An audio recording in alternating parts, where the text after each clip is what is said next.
Assalamualaikum warahmatullahi wabarakatuh. Alhamdulillah nahmaduhu wa nasta'inuhu wa nastaghfiruhu wa na'udzu billahi min syururi anfusina wa yahdihillahu fala mudhillalah wa may yudlil fala hadiyalah. Rabbi shrah li sadri wa yassir li amri wa hlul 'uqdatam min lisani yafqahu qawli.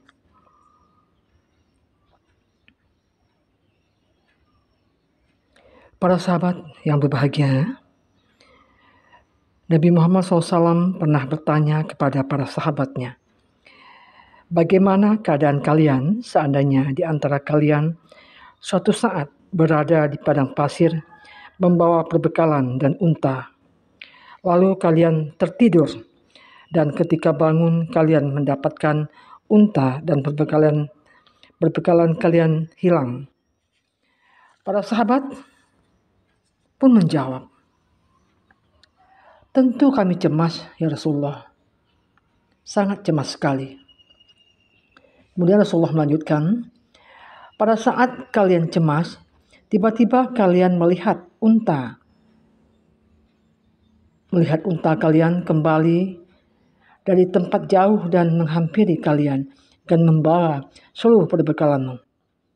Apa perasaan kalian? Para sahabat pun menjawab, tentu kami sangat bahagia ya Rasulullah. Kemudian Rasulullah SAW berkata, Allah akan lebih bahagia lagi melihat hambanya yang datang kepadanya daripada kebahagiaan seseorang yang kehilangan unta kemudian melihat untanya datang kembali kepadanya. Berulang-ulang Allah mengingatkan kita untuk mengikuti jalan yang kembali kepadanya. Para sahabat, Al-Quran pun banyak menceritakan perjalanan kehidupan Ibrahim. Berkaitan dengan hal ini, Al-Quran mengisahkan saat Allah bertanya kepada Ibrahim, Fa aina tashabun? Lalu akan kemana kamu pergi?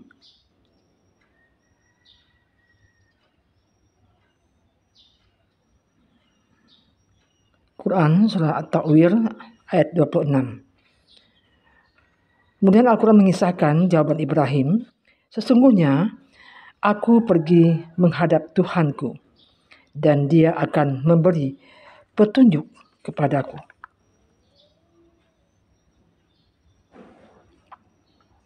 Para sahabat, Al-Quran senantiasa mengingatkan kita untuk mulai berangkat menuju Tuhan. Allah SWT berfirman, oleh karena itu, bersegeralah berlari kembali menuju Allah. Quran surah Az-Zariyat ayat 50.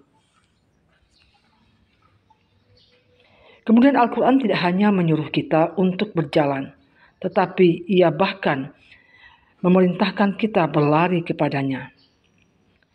Para sahabat, hidup ini terlalu singkat untuk diisi dengan pergi menuju Tuhan dengan cara berjalan. Kita harus berlari sebelum waktu kita di dunia ini habis dan berakhir. Kita harus mau mengurangi ketarikan terhadap segala hal yang membuat kita menarik, seperti halnya karir, kedudukan, harta,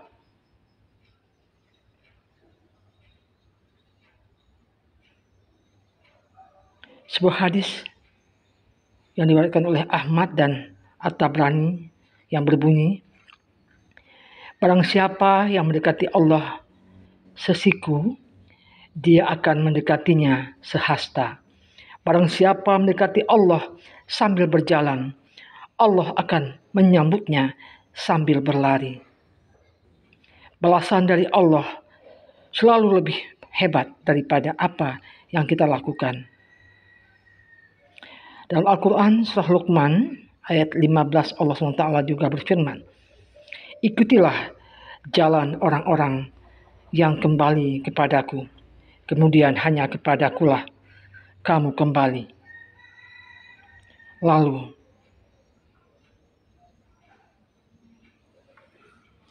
aku memberitahukan kepadamu apa yang telah kamu kerjakan. Para sahabat, kadang-kadang kita selalu berpikir akan kepentingan pribadi semata. Jika kita beribadah, itu pun dilakukan dalam konteks kepentingan diri kita sendiri. Kita bersedekah untuk menolak bencana demi keselamatan diri kita. Kita menunaikan sholat agar terhindar dari neraka dan mengharapkan pahala. Kita sering beribadah dengan ibadah para pedagang.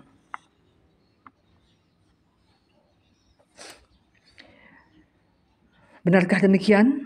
Nah, coba kita cek atau kita hitung-hitung atau kita renungkan apa yang telah kita lakukan dengan apa niat kita melakukan semua ibadah. Itu akan bisa kita jawab sendiri. Dalam sebuah diskusi, Tuhan melukiskan dengan indah keadaan seorang yang telah dalam perjalanan mendekati Allah.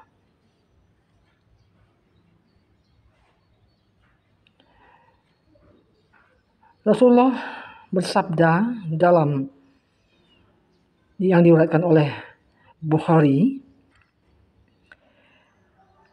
tidak henti-hentinya hamba-hambaku mendekatkan diri kepadaku dengan melakukan ibadah-ibadah nawafil di samping ibadah fardu hingga aku mencintainya. Kalau aku sudah mencintainya, aku akan menjadi telinganya yang dengannya ia mendengar. Aku akan menjadi matanya yang dengannya ia melihat. Aku akan menjadi tangannya yang dengannya ia memegang. Aku akan menjadi kakinya yang dengannya ia berjalan. Jika ia bermohon kepadaku, aku akan mengabulkan permohonannya. Jika ia berlindung kepadaku, aku akan melindungi dirinya. Masya Allah.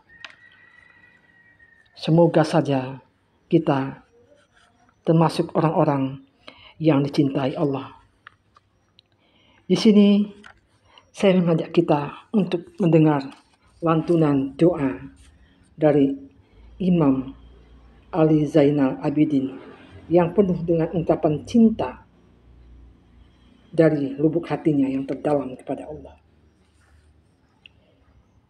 Bunyinya begini, perjumpaan denganmu, kesejukan hatiku. Pertemuan denganmu, kecintaanku. Kepadamu, kerinduanku. Cintamu, tumpuanku. Ridhomu, tujuanku. Melihatmu, keperluanku. Mendekat kepadamu, puncak permohonanku. Itulah doa yang sangat sahdu. Doa seorang hamba yang sangat mencintai Allah.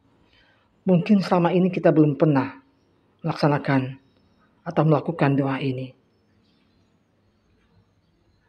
Alangkah baiknya kalau kita mau mencobanya. Apalagi di saat-saat kita melakukan sholat tahajud pada malam hari, ada pada tengah malam, di saat orang tertidur pulas. Itu akan menyentuh sekali. Para sahabat, tidak bosan-bosannya Allah mengingatkan kita untuk selalu mendekatkan diri kepadanya, agar waktu yang diberikannya kepada kita tidak habis sia-sia. Janganlah kita menjadi seperti laron yang melihat kemilaunya cahaya lampu pergi mendekatinya sehingga badan kita terbakar hangus. Dan janganlah kita jadikan hidup dunia ini seperti halnya mengejar tata margana. Semakin dikejar, semakin semu. Jadi mari kita introspeksi diri. Kita renungkan untuk apa kita diciptakan Allah dan kemana kita akan menuju. Apabila ini telah terjawab, insya Allah kita akan berjalan mendekat kepada Allah dengan melaksanakan perintahnya dan menghentikan segala larangannya. Mari kita berlari menuju Allah, karena hidup hanya sementara. Waktu kita sangat berharga dan tidak bisa kita tentukan apakah masih panjang ataukah semakin dekat. Sebelum terlambat, mari kita menuju Allah, mendekati Allah dengan mengharapkan ridhonya. Demikianlah, billahi taufiq wal hidayah. Assalamualaikum warahmatullahi wabarakatuh.